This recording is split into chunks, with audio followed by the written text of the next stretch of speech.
Bom, sejam todos muito bem-vindos a mais uma videoaula de Química do Cursinho Popular Edson Luiz. Agora que você já sabe o que é um sistema e o que é uma matéria, vamos falar mais sobre os componentes de um sistema material. Um sistema material vai ser composto por elementos químicos que podem formar uma substância química pura ou uma mistura. Vamos estudar o que caracteriza cada uma delas? Bom, então dentro de um sistema material, vamos começar definindo aí a substância pura, que vai ser formada pelas mesmas moléculas, possui constantes físicas, como o ponto de fusão e de ebulição, bem definidas, e elas podem ser aí divididas em dois tipos. O primeiro é simples.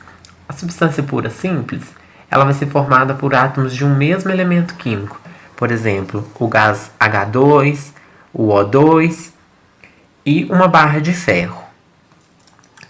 E os tipos de substâncias simples, elas podem ser caracterizadas pela atomicidade. Aí, por exemplo, monoatômico, como o ferro, o hélio, o neônio, diatômico, como o gás H2, o O2, e triatômico, como é o caso do O3, o gás ozônio.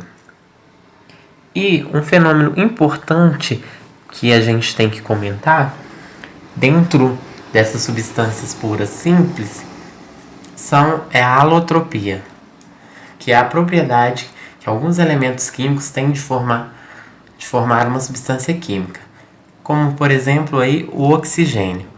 O oxigênio vai apresentar para a gente duas formas alotrópicas. A primeira é o gás oxigênio, que é mais estável, é incolor, é inodora e possui paramagnetismo. A segunda é o gás ozônio, O3, que é azulado, cheiro desagradável e não possui paramagnetismo. Um outro exemplo aqui que eu vou apresentar para vocês é o carbono, que vai ser encontrado aí na natureza de três formas alotrópicas, O grafite, o diamante e o fulereno. Agora, vamos falar um pouquinho mais sobre as substâncias puras compostas, que são as substâncias formadas por mais de um elemento químico. Como exemplo aí para vocês, a água e o ácido clorídrico. Esses tipos de substâncias, eles podem ser caracterizados pelo número de elementos, como por exemplo, binária, o NaCl, a quaternária, como o H2S, a ternária, como o H2SO4, e a quaternária, que é o NaHCO3. Bom, e agora que a gente definiu aí as substâncias puras e substâncias puras simples e compostas, vamos definir o que é uma mistura. Uma mistura vai ser formada por substâncias diferentes e elas não vão apresentar constantes físicas bem definidas. Como por exemplo aí, se a gente tiver uma solução salina, que é água com sal de cozinha, é uma mistura que a gente pode observar. E também aí, água com óleo, também é uma mistura. E a gente pode classificar essas misturas em alguns tipos. Como por exemplo aqui, homogênea, que vai apresentar apenas uma fase, como é o caso da solução de água e sal. E a mistura heterogênea, que vai apresentar duas ou mais fases, como por exemplo aí, uma mistura de água e óleo, uma mistura de água e areia. E dentro dessas misturas, a gente também pode caracterizá-la como, por exemplo, em mistura eutética, que é uma mistura que vai apresentar, como vocês podem observar aqui no gráfico, temperatura de fusão constante e uma temperatura de ebulição variável. Eu vou apresentar aqui um exemplo para vocês. Se a gente tem uma solda vai ser uma mistura composta de 30% de chumbo mais 70% de estanho. O chumbo vai ter temperatura de fusão de 327,5 graus E o estanho tem temperatura de fusão de 231,9 graus. Mas a temperatura de fusão da solda, que é a mistura de chumbo e estanho, é de 183 graus. E a temperatura de ebulição vai ser variável. Só para lembrar a todos que toda solução é uma mistura homogênea. E falando um pouquinho mais sobre a mistura azeotrópica, que vai apresentar a temperatura de fusão variável e a temperatura de ebulição constante. Um exemplo de uma mistura azeotrópica é uma mistura contendo 4% de água e 96% de álcool etílico. A água tem temperatura de ebulição de 100 graus e o álcool etílico temperatura de ebulição de 78,4 graus. Mas a temperatura de ebulição dessa mistura é de 78,2 graus. E o que vai variar nessa mistura é a temperatura de fusão. Só para não deixar de falar com vocês sobre as ligas metálicas, né? Definir um pouquinho aí. As ligas metálicas, né, é um tipo de mistura que vai ser a fusão de dois ou mais metais ou de um metal com uma outra substância simples. Alguns exemplos de ligas mais comuns é o aço, que é a mistura de ferro e carbono, o latão, que é de cobre e zinco, e a de bronze, que é de cobre e estanho. Bom, dando continuidade aí à nossa aula, vamos falar um pouquinho da relação dos fenômenos com os nossos sistemas materiais. Um sistema material, ele vai estar sujeito a alterações no ambiente. E essas transformações são chamadas de fenômenos. E a gente vai ter dois tipos de fenômenos, que é o fenômeno físico e o fenômeno químico. O fenômeno físico vai ser qualquer alteração na matéria que não mude a sua natureza, ou seja, não altere as suas propriedades químicas.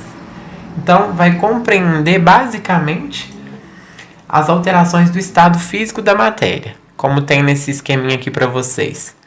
Por exemplo, a mudança de estado do estado sólido para o estado líquido. A gente chama ela de fusão. A mudança de estado líquido para o estado gasoso. A gente vai dar o nome para ela de vaporização. A mudança do estado sólido para o estado gasoso.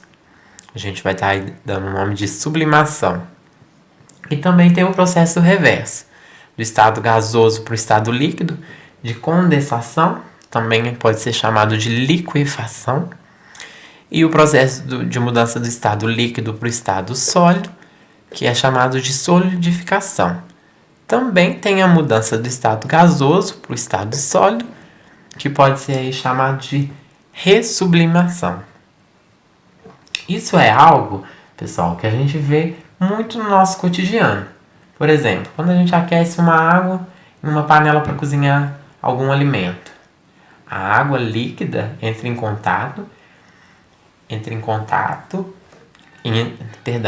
ebulição e fica gasosa. No congelamento de um lago, no inverno, a água líquida solidifica com a diminuição da temperatura, entre vários outros exemplos. Uma substância química segue um padrão na sua mudança de fase, com aumento ou diminuição da temperatura do sistema. Eu vou apresentar um gráfico aqui para vocês que ele vai mostrar direitinho para a gente como isso acontece. Só lembrando que esse é um gráfico para uma substância pura, né? E como você pode ver, a temperatura vai aumentando gradativamente quando a substância começa a mudar de estado físico, por exemplo, de sólido para o líquido, de líquido para gasoso. A temperatura não muda, pois existe uma temperatura específica para a mudança de estado físico. Mas por que, vocês devem se perguntar? Isso vai se explicar pela teoria molecular.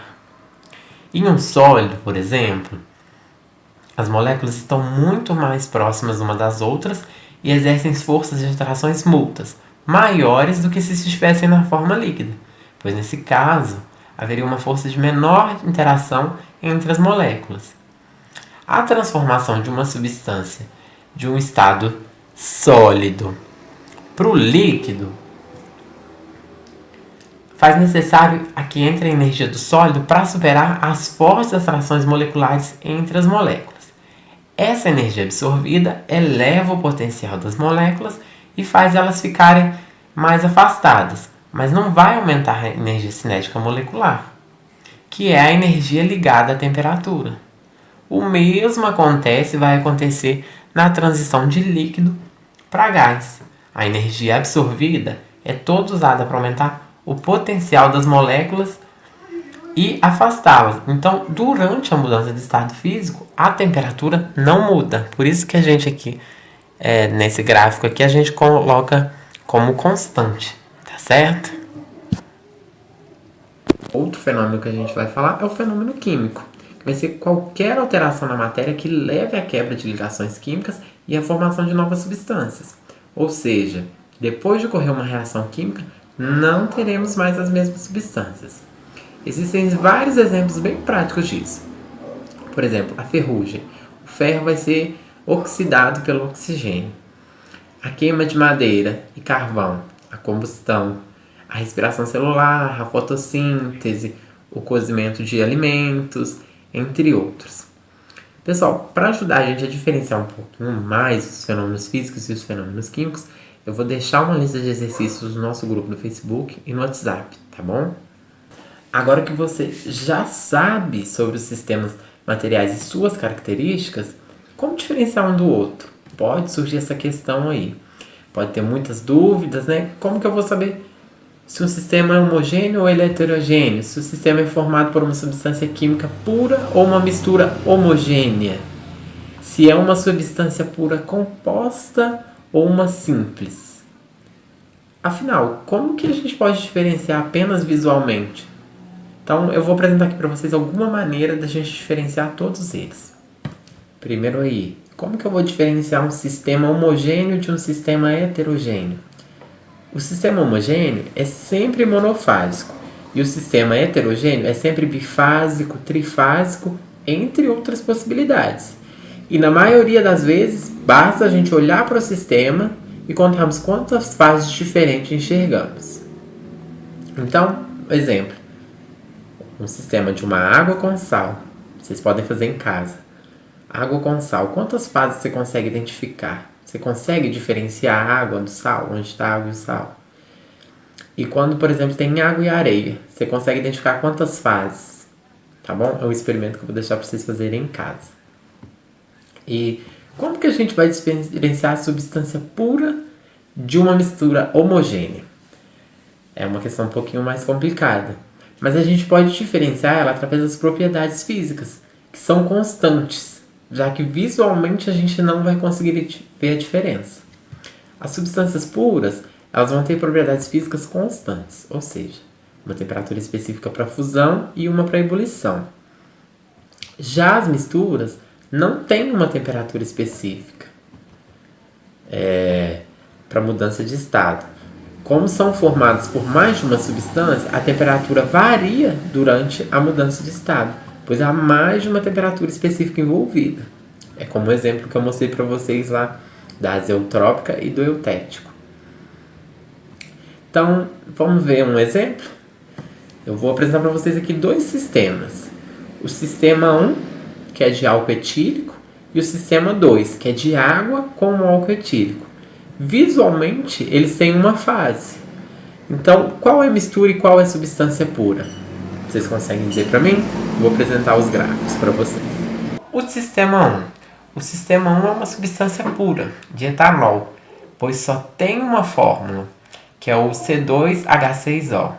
E ele muda de estado físico a uma temperatura constante. Então, para a gente conseguir fazer essa diferenciação, a gente precisa do quê? Do gráfico de mudança de estado da mistura. O sistema 2. O sistema 2 é uma mistura homogênea, com duas fórmulas. O que a gente vai ter aí? Água e NaCl. E muda de estado físico em temperatura variável. Vamos observar aqui, ó, que a faixa de temperatura de fusão é variável, ela não é constante. E a temperatura de ebulição também. Como que eu vou diferenciar uma substância pura composta de uma substância pura simples? A gente vai diferenciar através das propriedades químicas, ou seja, através de reações químicas. As substâncias compostas sofrem reações de decomposição, como por exemplo eletrólise, pirólise, fotólise, entre outras. E as substâncias simples não sofrem esse tipo de reação. Por exemplo, quando é colocado em água o NaCl, que é uma substância composta, ele vai sofrer a dissociação. Agora, quando você coloca o chumbo, não sofre nenhuma transformação química. Então, o chumbo é uma substância pura simples. Também a gente pode diferenciar pela fórmula química, pois ambos têm uma só fórmula, mas a substância simples é formada apenas por um elemento químico e a substância composta é formada por mais de um. Então, para fechar nossa aula, vamos relembrar alguns tópicos que a gente trabalhou aí? Vamos lá. Substância. Substância simples, um tipo de átomo, ou composta, mais de um tipo de átomo. Uma fórmula química, PF e pontos de ebulição constantes. Falar um pouquinho sobre a alotropia. A alotropia é um elemento químico que forma mais de uma substância. Propriedades químicas iguais, mas propriedades físicas diferentes. Mistura, mais de uma substância química. Sem reação química, pode ser separada por método físico. E é esses métodos físicos de separação que a gente vai ver na próxima aula. Até lá, pessoal!